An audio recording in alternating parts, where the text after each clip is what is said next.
नमस्कार बालमित्र मैत्रिणींनो, आज मी तुमच्यासाठी एक छानशी गोष्ट आणली बरं का. खूप दिवसांनी आज मी तुमच्याकरता गोष्ट आणली. तुम्ही वाट पाहता ना, तर ऐका आता. गोष्टीचं नाव आहे सुशिला. काय नाव आहे गोष्टीचं? सुशिला. तर ही की नाही खूप पूर्वीच्या काळची गोष्ट आहे बरं का. तिने एका देशाचा राजा होता बरं का, आणि त्याला एक सुंदर मुलगी होती. तिचं नाव होतं सुशिला. आता ती जसं नाव होतं त्याप्रमाणेच ती दिसायला पण खूप सुंदर होती आणि गुणी होती आणि अतिशय राजाची आणि राणीची लाडकी मुलगी होती. हळूहळू करत ती मुलगी मोठी झाली, उपवर झाली आणि आता तिचं लग्न करायची वेळ आली. राजाला खूप चिंता पडली की आता आपल्या मुलीच्या योग्याचा राजकुमार कसा शोधायचा, कसा निवडायचा. मग राजांनी एक पण जाहीर केला बरं का. त्यांनी सांगितलं की जो कोणी ह्या महिनाभरामध्ये असं उत्कृष्ट काम करेल की ज्यामुळं म्हणजे जे चांगलं काम असेल त्याच्यासाठी त्याची निवड केली जाईल, माझ्या मुलीसाठी त्या राजकुमाराची म्हणून. त्याची हेट ऐकून 3 राजकुमार राजाकडे आले बरं का, आणि त्यांनी सांगितलं की आम्ही ह्या महिन्याभरात असं एखादं काम नक्कीच करून दाखवू तुम्हाला म्हणून. बरोबर 1 महिना गेला. 1 महिन्याने 3ही राजकुमार राजाकडे आले. आता राजांनी काय केलं, 5 जणांची समिती नेमली निवड करण्याकरता. आणि सर्वात प्रथम एक राजकुमाराला, आणि त्या पंचांनी त्याला विचारलं, काय केलं तू या महिन्यात चांगलं काम? तो जो राजकुमार अगदी म्हणाला की माझे वडील गेले त्यावेळेला वडिलांना बरंच कर्ज झालेलं होतं आणि माझ्या भावाला ते काही माहीत नव्हतं.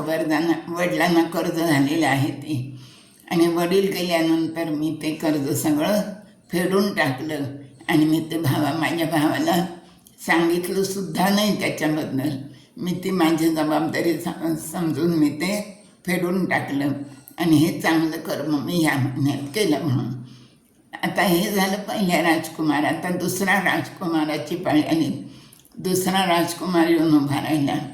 मग पंचांनी विचारलं, तू काय असं चांगलं कर्म केलंस?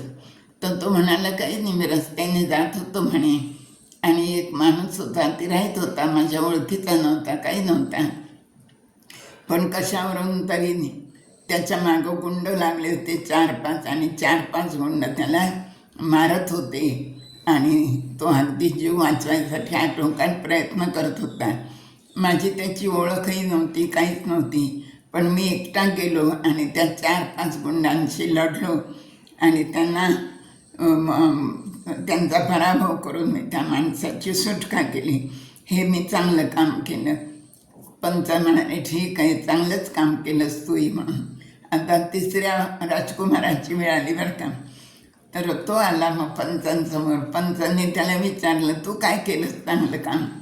तर तो म्हणाला, काही नाही, मी एका डोंगरावर गेलो होतो म्हणे, आणि तो सुळका अगदी टोकदार होता, आणि त्या डोंगरावर त्या सुळक्यावर एक माझा शत्रू म्हणे, माझा शत्रू होता तो, माझं त्याच्याशी वैर होतं, पण तो दारू पिऊन झोपलेला होता आणि अगदी त्या डोंगराच्या कड्याच्या कडेला गेला होता. किंचित जरी त्याची हालचाल झाली असली तरी झाली असती तर तो त्या दरीत कोसळला असता आणि मरून गेला असता.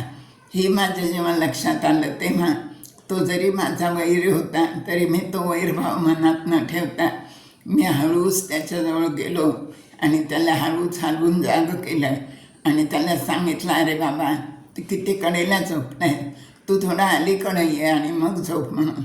तर मी हे अशा प्रकारचं हे काम या महिन्यामध्ये चांगलं काम केलं. 3ही राजकुमारांनी केलेली 3घांची कामं चांगलीच होती. मग पंचांनी एकमेकांमध्ये विचार केला, निर्णय दिला की तिसरा जो राजकुमार होता की ज्यांनी आपल्या वैऱ्यालासुद्धा मरणाच्या दारातून वाचवलं, आणि त्याची निवड मग राजकुमारीसाठी करण्यात आली. राजांनी मोठ्या आनंदाने आपल्या मुलीचं लग्न त्या राजकुमाराशी लावून दिलं आणि ती सुशिला आणि तो राजकुमार आनंदाने राहायला लागले. तर अशी युक्ती करून राजाने आपल्या मुलीसाठी योग्य तो वर निवडला.